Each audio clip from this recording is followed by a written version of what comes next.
Pemirsa, selama pandemi COVID-19, pendapatan para pedagang ikan asin di sepanjang jalan kawasan Lok Sedu, Kecamatan Lepung, Kabupaten Aceh Besar menurun drastis dikarenakan sepi pembeli. Berdasarkan pantauan tim liputan Aceh TV di sepanjang jalan nasional kawasan Lok Sedu Sabtu siang, terlihat sepi dari pembeli.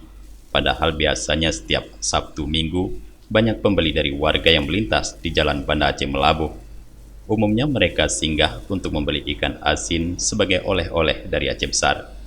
Marziah, salah satu dari puluhan pedagang ikan asin di kawasan tersebut, mengaku sebelum pandemi COVID-19, ikan asin dagangannya tersebut laris manis. Bahkan dalam sehari pendapatannya bisa mencapai 1,5 juta hingga 2 juta rupiah.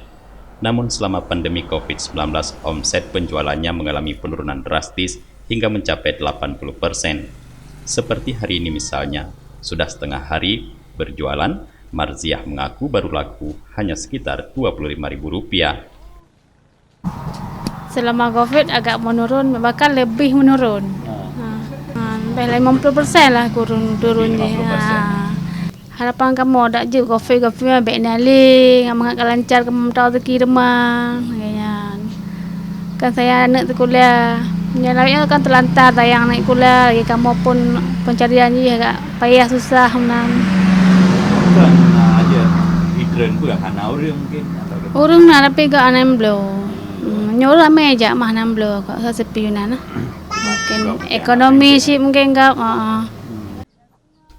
Di sepanjang jalan kawasan Lok Sedu ini, pedagang menjajakan ikan asin berbagai jenis seperti gurita, dijual Rp30.000 hingga Rp70.000 per ekor. Umumnya ikan dibeli dari nelayan sekitar yang kemudian diasinkan dengan proses pengeringan.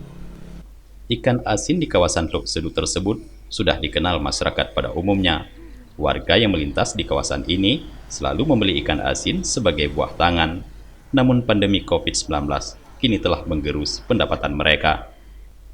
Dari Aceh Besar, tim liputan Aceh TV melaporkan.